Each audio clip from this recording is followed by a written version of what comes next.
তাই তো সে সুস্থ হয়ে বাড়ি ফিরে আসছে। যখন জানতে পারবে যে যে বড় বাড়ি থেকে নিরুদ্দেশ হয়ে গেছে, যখন জানতে পারবে তার বাচ্চা তার মরদে হয়ে গেছে, তখন সে কি করবে? আমার ওকে ওকে তুমি অন্ধ করে পাঠিয়ে ঠাকুর, ওকে তুমি অন্ধ করে পাঠিয়ে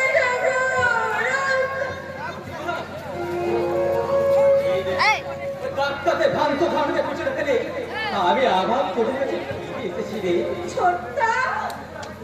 এমন করে আমাকে দেখছিস রে হতভাগী। ভাবছিস ডাক্তার আছে নাম ওই মৃত্যুর কথা লিখে দিয়েছিল। আমি কি সত্যি ফিরে এসেছি নাকি তোর পেতাত্তা হয়ে?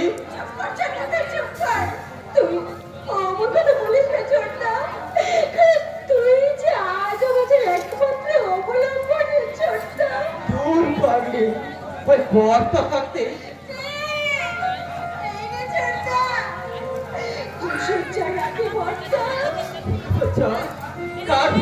প্রতিমা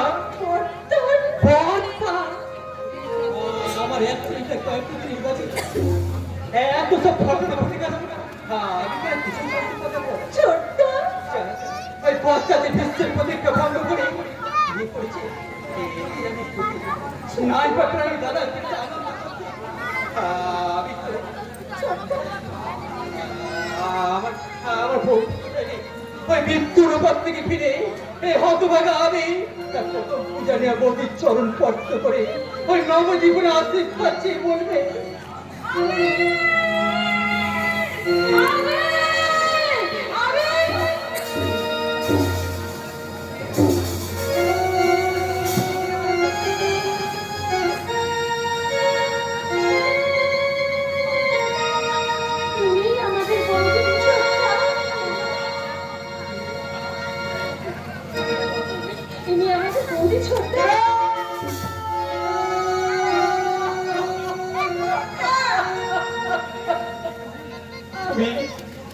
তুমি আমাদের বৌদি কি ভাগ্য আমার দেখো। আমার একমাত্র বৌদি ওই মমতা মুখ ফেরা দেখা দিল ওই দৃষ্টি ছবি দেখতে ওই ভগবান আমার কেড়ে নিয়েছে। বৌদি হ্যাঁ তোমার চরণ তুমি ছুঁয়ে প্রার্থনা করি অসহায় অন্ধ আমি কি যেন শিগগির মৃত্যু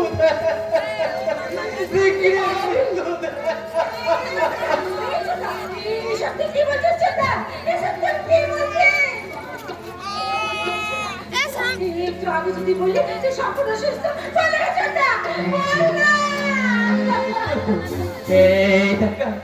আমি তো সম্পূর্ণ সুস্থ হয়ে তোদের কাছে ফিরে এসেছি।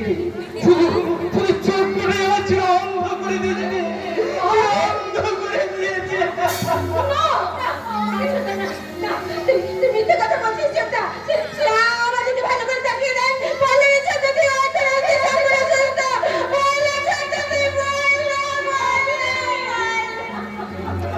আমার দিকে একটিবার তুমি ভালো করে তাকিয়ে দেখো না। আমি কাউকে দেখতে পাচ্ছি না। আমার একটু তুমি চেনার চেষ্টা করো না।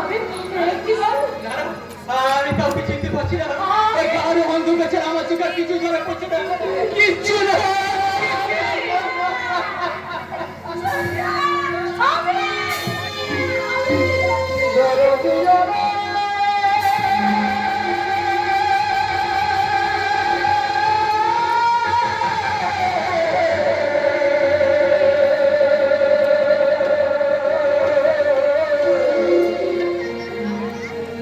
শুভ জগৎ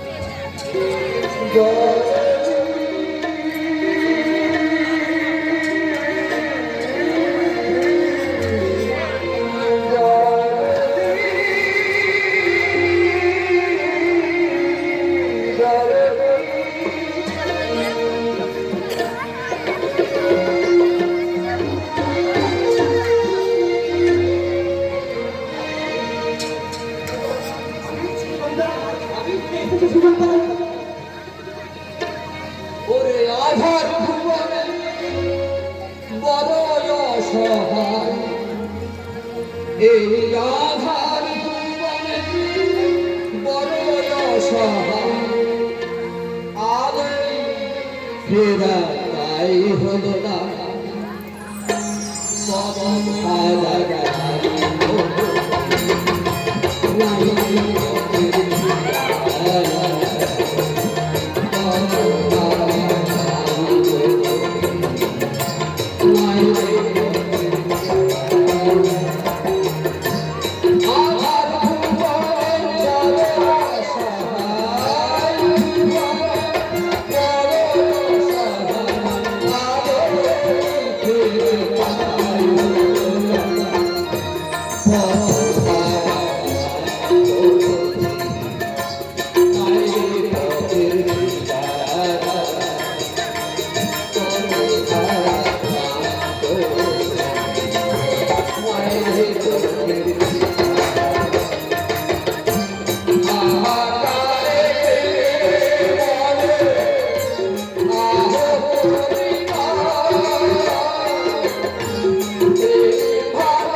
জানিস প্রতিভা আজ আমার সব হারিয়ে গেল রে ওই বাজার শেষ খবর আমার জন্য আবার হারিয়ে গেল।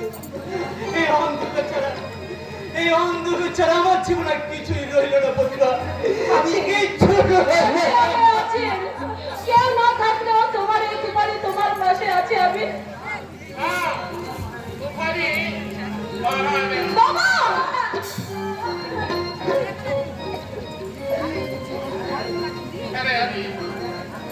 সেই বিয়ের রাতে তোর ওই অ্যাক্সিডেন্টের খবর শুনে তোমারই আত্মহত্যা করে মারা গেছে। তুমি ঠিকই করেছো সে ঠিকই করেছে এই অন্ধ আমি পড়ছি বসে থাকাচ্ছি মৃত্যুকাল অনেক সুখের বাবা অনেক সুখের তোমার মোড়ে বেঁচে গেলে আর আমি বেঁচে আসবো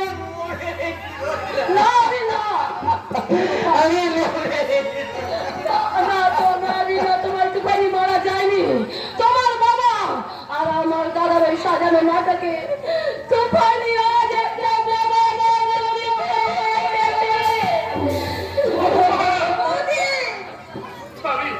আমি তোমার কাছে হাত ধরে অনুরোধ করছি তুমি একটু চুপ কেন কেন চুপ করবো বলুন তো কেন কি ভেবেছেন আপনারা কি ভেবেছেন আপনাদের ওই মিথ্যে নাট সাজানো নাটকে নায়িকা সাজিয়ে চিরদিন আপনি আমাকে এই বাড়িতে বন্দি করে রাখবেন তাই না অসম্ভব শোনো আমি তোমার দাদা তোমার বাবা আর আমার দাদা জোর করে তোমার দাদার সঙ্গে প্রাপ্ত হয়েছিল। তাই তো সেই ফুলচর্যার রাতে তোমার দাদা ক্ষমা করে আমাকে চিরদিনের মতো বাড়ি ছেড়ে চলে গেছে। সেদিন আমি নিরুপায় হয়ে তোমার দাদা দেওয়া পরমান্ন গলায় পড়ে নিলেও আজও যে আমি তোমাকে ভালোবাসি। আমি তুমি বিশ্বাস করো, আজও আমি তোমাকে ভালোবাসি। করো, তুমি চুপ করো, তুমি চুপ করো। আবির, অন্ধ হলেও তুমি একটু তোমার অন্তর দিয়ে আমাকে একটু বোঝার চেষ্টা করো না। আমি যে তোমার তুফানি, আমি শুধুই যে তোমারই। এসো না, এসো না আবির, তুমি আমার হাত দুটো ধরে আবার নতুন করে আমার জীবনে ফিরে এসো, ফিরে এসো আবির, ফিরে এসো। যাবো, আমি নিশ্চয় যাবো। আবির, তুমি ছাড়া আমার আছে আছে গো।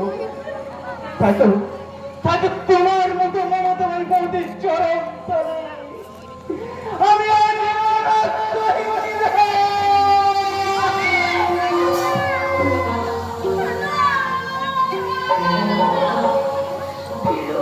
কাপুরুষ, তুমি এতটাই ভীরু, অন্ধ বলে কি তুমি এতটাই দুর্বল যে একটা নারীর ভালোবাসা গ্রহণ করার মতন হৃদয় তোমার নেই? তুমি একটু শান্ত হও। না দর্শক চৌধুরী, না। বৌমা, তোমরা আমার সাজানো স্বপ্নগুলোকে একটা একটা করে খুন করেছো। আমার ভালোবাসাকে তোমরা কলঙ্কিত করেছো, কলঙ্কিত। তাই তোমাদের কাউকে আমি ছাড়বো না দর্শক চৌধুরী, তোমাদের কাউকে আমি ক্ষমা করবো না দর্শক চৌধুরী, কাউকে না, কাউকে না,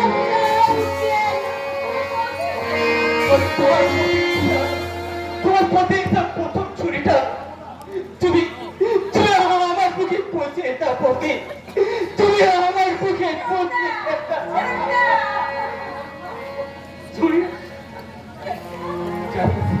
জানিস প্রতিভা, আমি যদি আজ ভেঙে রাস্তাটা বোধহয় ভালো হতো রে। তুই আমায় ক্ষমা কর না।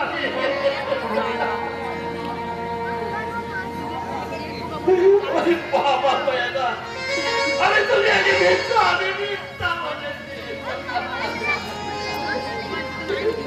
কিন্তু কেন যে বলেছি যে তুই বুঝবি না রে, আমার তুই বুঝবি না। মিথ্যে নয় বাবা, মিথ্যে নয়, তুমি ঠিকই বলেছো। আমার তুমি সত্যি মারা গেছে বাবা। তুমি তাকে দেখছো, তুফানি নয় বাবা, তুফানি নয়।